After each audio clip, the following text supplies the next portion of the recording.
In a world drowning in data, open source intelligence is the difference between noise and insight. I'm Jake Creps, and this is the OSINT Podcast, unpacking the tools, tactics, and investigations that matter to the OSINT community.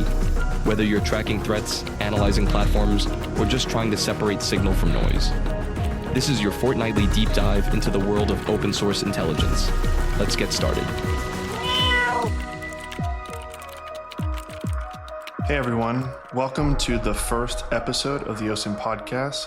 To some longtime listeners and followers, welcome to the return of the OSINT Podcast. I'm your host, Jake Creps. Today we are going to be going over the content that's found in the 77th issue of the OSINT newsletter. If you haven't read it yet, go ahead and head on over to osintnewsletter.com/77. The paid content in this newsletter is using VS Code and Copilot for OSINT investigations. We'll talk a little bit more about that later, but as an overview of what was in this issue, it's OSINT in counterterrorism. Some of the use cases, we talk about an op-ed that was written about counterterrorism use cases in OSINT. And there's some things in there that we can talk about, like mass surveillance and antiquated tools and things like that. More on that in a bit. The next topic is OSINT for Chinese content, specifically areas in economic and geopolitical topics, but we'll also touch a little bit on social media profiles and sort of what's coming next and how you can get prepared for that if you're not already involved. Third thing is ChatGPT concerns. If you've been following OSINT news, you've likely seen some of the things that people consider a leak or a breach, but it's really just indexed, shared conversations and discussions from ChatGPT. We'll talk a little bit about that and how this is pretty common in a lot of different platforms and how tons of things are indexed. But we'll also talk about how the platform sort of sets them up for failure, especially for a lot of people who aren't tech savvy, to use that and accidentally check that discoverable option. But a little bit on that in a second. Then we'll move on to the tools section where we talk about some OSINT Bookmarklets created by Micah Hoffman and some of the folks that he's working with, and how those are really good for people that want to bridge the gap between some of the more technical tools and some of the more expensive enterprise tools. So I'm excited to talk about that. And then next is SoundCloud-to-YouTube. There's a specific tool called Trace Tracks we'll talk about. It's not specifically the tool that I'm super interested in. It's more so the thinking outside the box concept. And we'll talk about how you can think of pivot points and unique identifiers a little bit more creatively. And then the last thing on the list is geolocation, visual recognition, or VisRecce, and talking about how instead of just relying on tools all the time, which can often present issues with budget, present issues with feature functionality and things like that, how you can sort of train your brain to be better at visual recognition and a couple other different OSINT use cases. So with that in mind, let's go ahead and jump in. So just in case you didn't check out the newsletter's issue from the week before or the 2 weeks before, we did talk about investigating public records for OSINT, specifically a UK source called Companies House, and how you can extract information from that source and find several different pivot points to sort of explode out your investigation. It's the last of a 3-part series on public records. I was looking more at the engagement on that. It seems pretty mixed. I think I'm going to take a little break from the public records OSINT series, pivot over to some more AI, some tech stuff, and then move back on over to the public records once I do a little bit more research on some of these more international sources, some of the things that are less covered by other OSINT publications.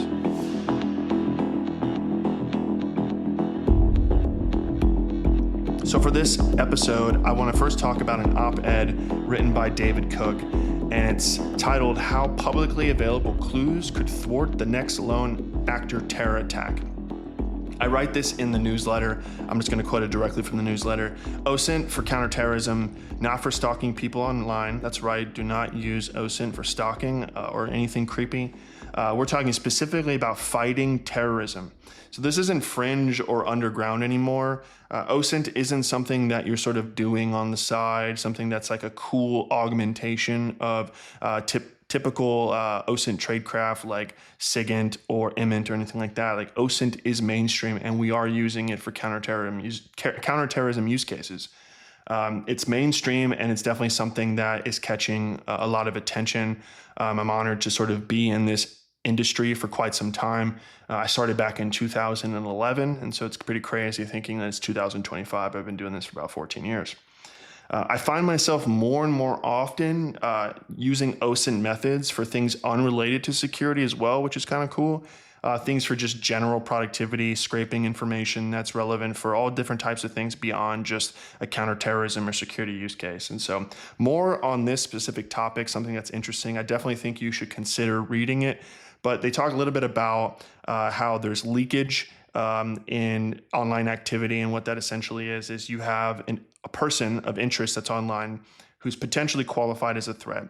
And instead of them using language like bombing or stabbing or I'm going to catch something on fire, they use sort of more underground terminology that's a little bit more difficult to track at scale. And so the writer talks a little bit about some of the use cases for the Gaza-Israeli war, for example. There's a couple of different things that are happening domestically here in the United States where a slogan from a protest might evolve over time and go from something that might just be protest related to something that's a little bit more radical, a little bit more martyr themed.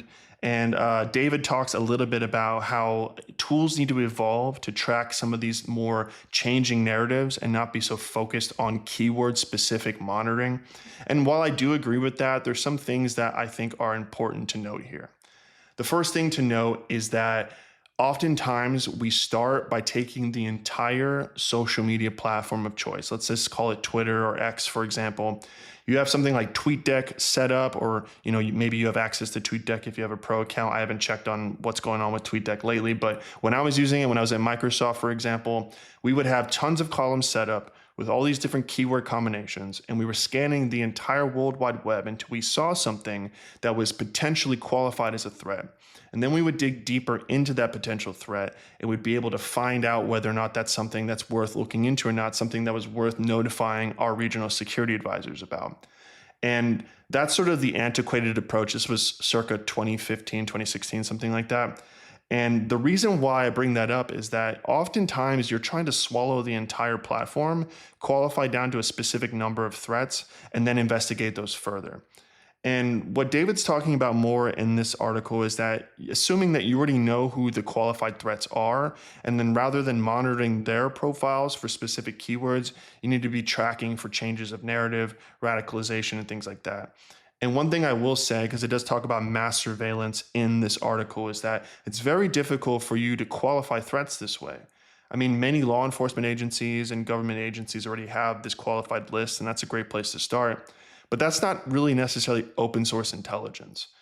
For many public sector and private sector folks who don't have access to these massive lists and they're not really coordinating very well with other different organizations, which David talks about it a little bit, it's very difficult for you to say, okay, here's my 180 threats that are in my area of interest, and let me monitor their the collection of social media profiles that they have online, and let me deduce that down to maybe 8 or 9 posts that are worth looking into to determine if this guy is being radicalized or not. That's not something we typically have, and I guess it really depends on the use case as well. I know when I was at Microsoft Global Security, for example, we had hundreds of locations that were global. We were looking for threats that were happening in and around those areas of interest. So that could be VIPs that are traveling to those locations. So we're looking at those routes. We're looking at specific offices that are all over the web or all over the world. And we're looking and see if weather's impacting them. It might not just be a threatening person. It's like weather's impacting them. Protests, which is involving people, things like that. And so it's a little bit more difficult without you doing mass surveillance to be able to say, like, we've collected 40,000 people that might potentially be a threat. And now we're tracking all of these people to see if any of them are going to radicalize over time. That gets a little bit tricky in my opinion. And it's very difficult if any of that ever comes to light to justify like, hey, yeah, we're tracking 100,000 people. And so most of these people are totally fine, but they're in our database somewhere. We're storing data, for a certain period of time about these people. And this is kind of where OSINT can go a little bit wrong, in my opinion, is when you start storing that on private servers and keeping that information for an extended period of time. Even if that person deletes their profile, doesn't want to have a social footprint anymore, there's tons of databases that are just existing internally that still keep that stuff forever. And so it's definitely something worth considering.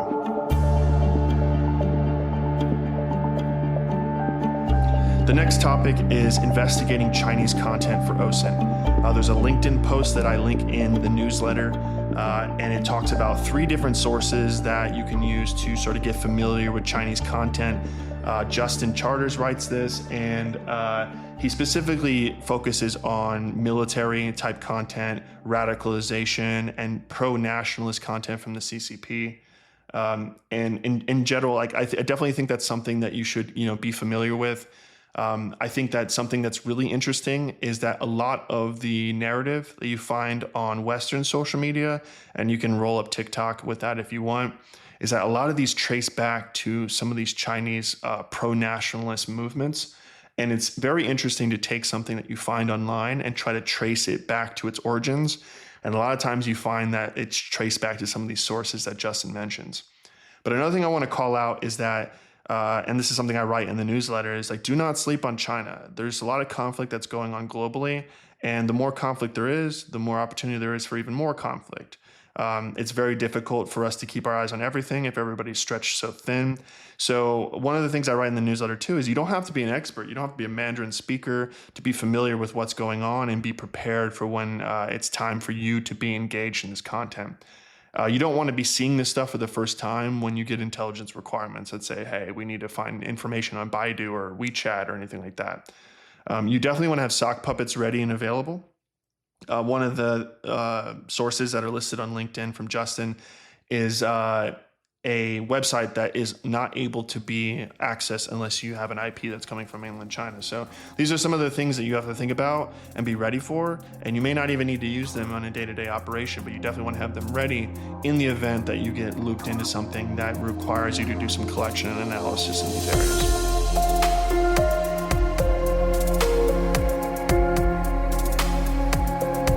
Third thing on the list, and this is something that's been on the news for a while at the time of this recording, it's ChatGPT public conversations being indexed on Google. I believe at the time that I'm recording this, they have remediated that and they've sort of fixed things up a bit. But there was a selector, there was like a checkbox that allowed you to make conversations discoverable before you shared them. And if you checked that box and you shared the content, those conversations would be indexed by search engines. And people were calling this a leak and people were calling all this stuff, but it wasn't a leak. It was just the native functionalities. Once the link is public and you post it somewhere, it becomes a backlink that gets crawled and indexed, and these things get added to Google search eventually. The problem that I had with it is that when you say make something discoverable and then you want to share it with somebody, a lot of people who aren't incredibly savvy with the internet might think, oh, the person that I'm sharing it with, they won't be able to see it unless I make it discoverable. So they check that box and then they share it. And I suspect that a lot of these conversations that we're seeing indexed by search engines were the result of that. They're like, hey, I want to share this. I got to make it discoverable for the person I'm sharing it with. They check the box, they send it, and then boom, those conversations are public.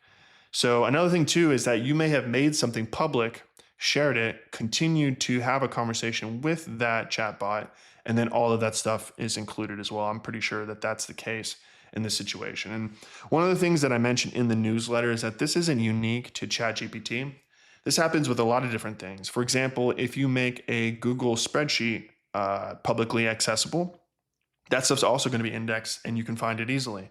A lot of the OSINT tools that looked into Google, I know that like gHunt and a few of these other things have been nerfed over time, but a lot of these tools sort of relied on that publicly accessible version to be able to look up information about the person that posted it.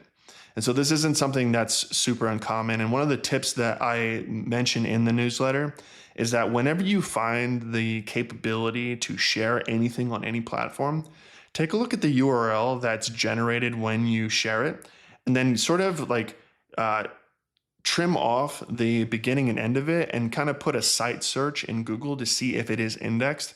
Because a lot of times there's a treasure trove of OSINT that can be collected by just following that breadcrumb. And so definitely something worth checking out. And if you want to read the news section of the OSINT newsletter that talks about these 3 different points, once again, head on over to osintnewsletter.com/77. Check out the news section, and the 3 things that I just mentioned should be listed all in order.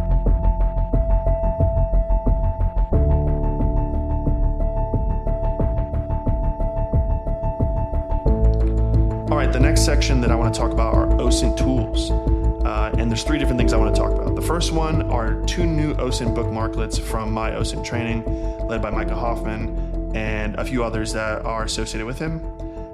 If you don't want to pay for really expensive web apps, you just don't have the budget, or you just don't have the need for all the bells and whistles that are offered by a lot of these enterprise tools. And on the flip side, if you don't really have the ability to, set up Git, clone a bunch of tools, get all the dependencies installed, triage all the bugs you're seeing because it hasn't been updated in quite a while, flip that stuff into GPT a million times until you get it up and running, and then use the tool maybe once or twice and then put it on the shelf. Bookmarklets are a pretty good in-between for you to be able to get some of this functionality, in this case JavaScript instead of Python, without needing to do either of those things, buy expensive tools or have this really technical background or experience with these tools. Micah Hoffman and my OSINT training, they have a whole collection of bookmarklets that you can find on their site. The 2 that are mentioned in the newsletter are one that's generated for TikTok. So I'm going to pull that one up real quick just to make sure that I get everything correct on it. So waiting for LinkedIn here. So if you want to extract the dates from TikTok URLs with the click of a button, Micah says, there's a new OSINT bookmarklet that allows you to do that. And so dates are sort of nested inside of the video on TikTok. So if you go into the source of the video and you kind of go down to a couple different nested objects, you can find sort of the date that appears within the video content to know when it was posted. That's kind of a pain if you do that for every single video. And so having a bookmarklet just in your little bookmarklet folder, specifically for TikTok, you can easily pull this information out, copy and paste it without having to inspect and dig into the content underneath the hood of the browser. So shout out to Micah for putting that one out. And then the next one is something for BandLab. BandLab. It's a user profile bookmarklet. And the cool part about this is it gives you a bunch of different things that are kind of, difficult to find, or maybe some things that aren't listed publicly on the profile. And so for people who aren't super familiar with this, essentially what happens is whenever you load a profile, there's some type of API query that happens in the back end that fetches a bunch of content, and then the UI consumes that content and populates certain fields on the page, like your image, the number of followers, the description of the user, etc. But oftentimes there's like additional content that's just left over in the JSON object that isn't used by the platform, but sometimes it can be super valuable, like when the profile was created, when the last time it was modified in the case with BandLab. These are things that are super helpful to find out if you're an investigator. And so having this bookmarklet can definitely help out, because you don't have to do the same thing that we did when we talked about TikTok, which is go underneath the hood, find the area where the date is included, and then copy and paste that out. Sometimes it can be really difficult. So once again, shout out to my OSINT Tools for putting this out. And I took a look at the collection of bookmarklets that they offer, and it's a lot of really good stuff. So definitely go ahead and check it out. There's a link to the TikTok and BandLab posts on LinkedIn. Those will allow you to pivot into my OSINT training and see the collection of tools that they have to offer. All right, the next thing on the list is a tool called Tracetracks. Now, I briefly tested this tool, but I don't have a whole lot of use cases for it because I'm not really pivoting a lot from SoundCloud tracks to YouTube very often. It's just not a use case that I'm dealing with a lot. But the reason why I bring this up is that it's really interesting.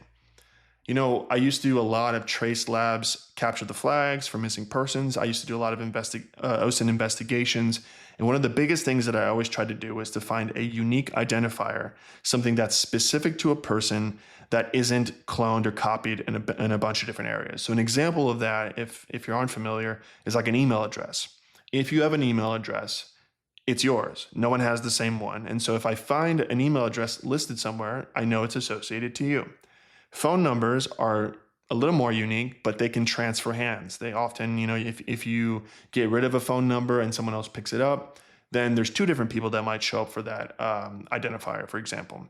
You can go on and on down the list. Domains are usually something that changes hands, but not that often. IP addresses change hands all the time. This tool relies on SoundCloud tracks and then discovering where those tracks are listed or used on YouTube videos. So if you find an artist and maybe the only thing you have is their SoundCloud profile and they have a couple songs listed on there, you can pivot that to see if they're also used on YouTube videos. And so this can be a really good way to go from a SoundCloud profile, which is all you have, and pivot to a YouTube profile, which is like, hey, this artist has a track and they also posted it on YouTube.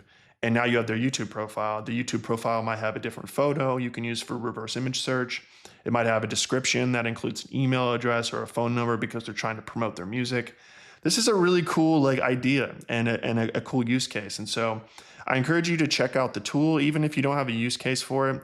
I encourage you to kind of think outside the box. What are these unique identifiers that you can use to pivot from one source to another with 100% accuracy without any false positives? So go ahead and check that out. Once again, osintnewsletter.com/77. Head on down to the tools section. It's the second one on the list.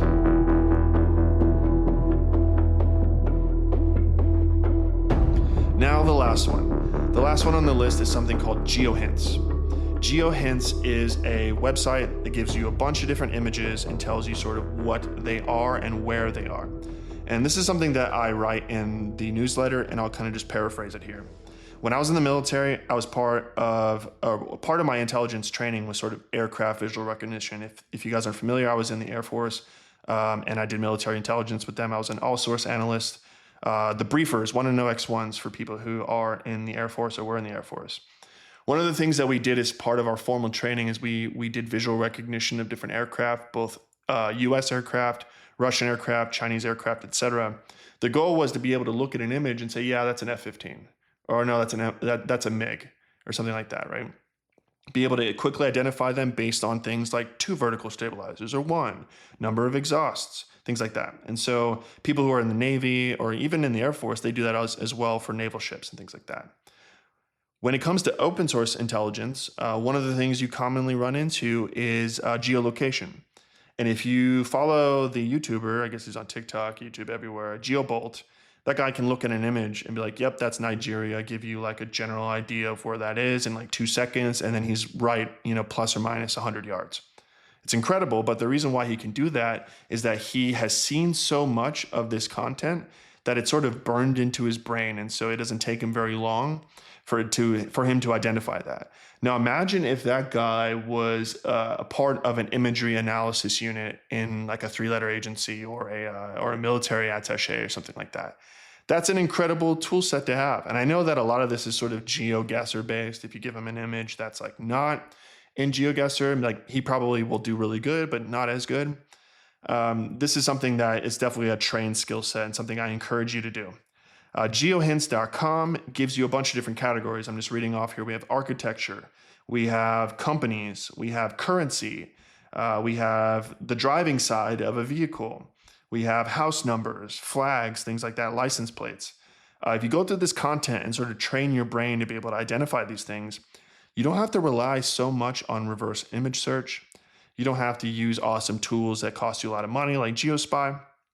You can just rely on your Mark II eyeball and say, yep, I've seen that before. I've seen that 1,000 times. I know that that's a Nigerian flag, for example.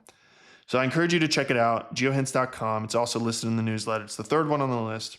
And that's pretty much it for this newsletter and for this episode. In the paid version of the newsletter, and I'll talk about this for a little bit, I talk about using VS Code and Copilot for OSINT investigations. I mentioned earlier that I've been using OSINT for a lot of non-security and investigative use cases lately. This is sort of where I stumbled into the use case of VS Code and how powerful it can be. So for those of you who aren't familiar, VS Code is a code editor. It's to many like industry standard. A lot of people use it at enterprise. When you have Copilot integrated, which is just Microsoft's collection of LLMs that you can use to power VS Code, it becomes very, very powerful. It's a really powerful workstation. And the more I've used it, the more I've realized like, hey, this isn't just about writing code. It can look at several different data sets that are all in a folder, for example. Let's say that you have a bunch of leak data. You have some information that's pulled down from a government, like a public source, like a bunch of spreadsheets. You have a bunch of data that you scraped on the internet. It's all living in this giant folder that is part of an investigation. Now, one of the hardest parts when it comes to collection and processing and normalizing everything is like, how do I get a JSON, a giant JSON object, a CSV, an SQL database, and all this stuff to sort of be in the same format? And then that way I can just combine them all together and I can do queries against one data set. I can find duplications. I can find key value matches, for example. Like I can pivot off emails, phone numbers, things like that. It used to take you got to have a complex script that can convert all this stuff, find all the headers, normalize them all, merge them all together. When I started using Copilot and VS Code, I was like, hey, it can kind of do this. You're like, hey, look at this CSV and look at this giant JSON string and find the commonalities. And then it'll kind of look at it and be like, okay, here are the things that are equal or similar. I'm like, hey, can you write a script that will take those things and merge them together? And it's like, yeah, sure. It takes 5 minutes or 2 minutes, whatever, creates a script.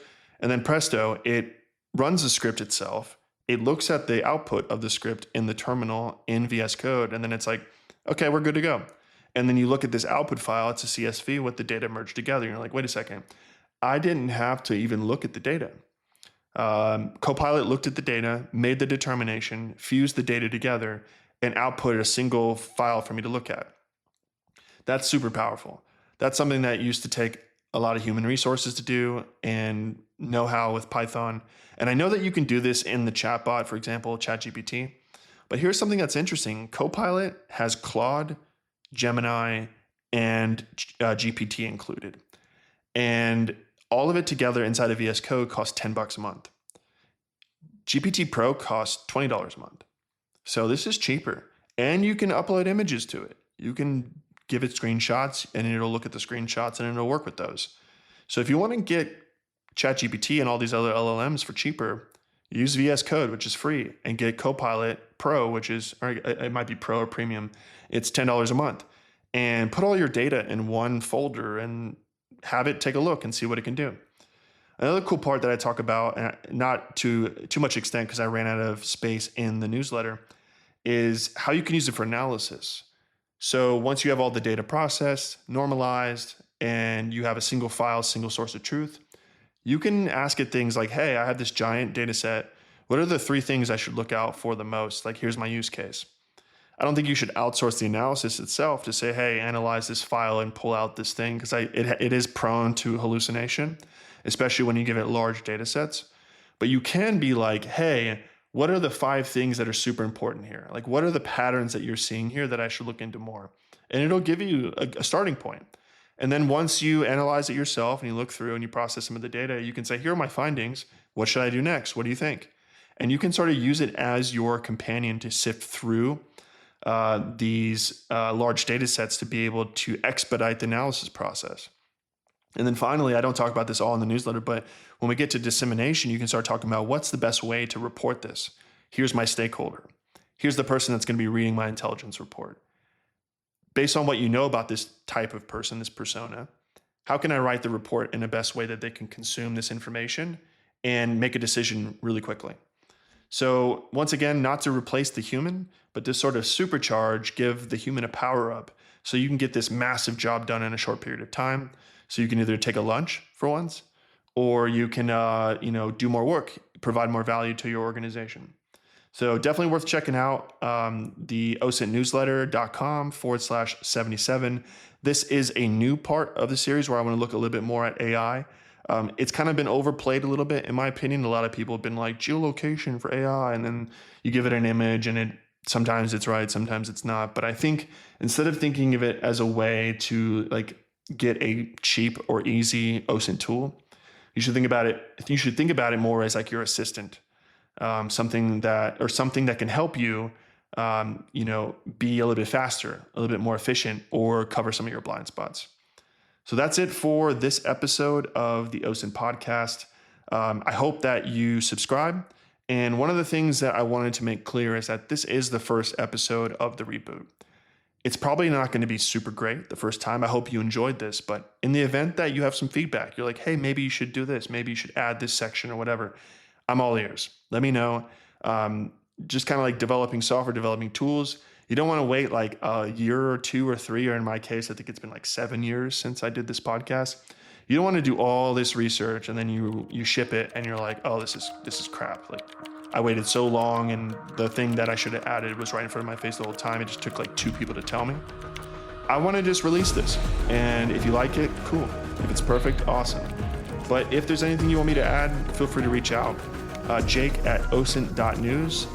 You can reach me via email there. Just send me a message on Substack if you don't want to email me. But yeah, thanks again, and I hope I see you next time.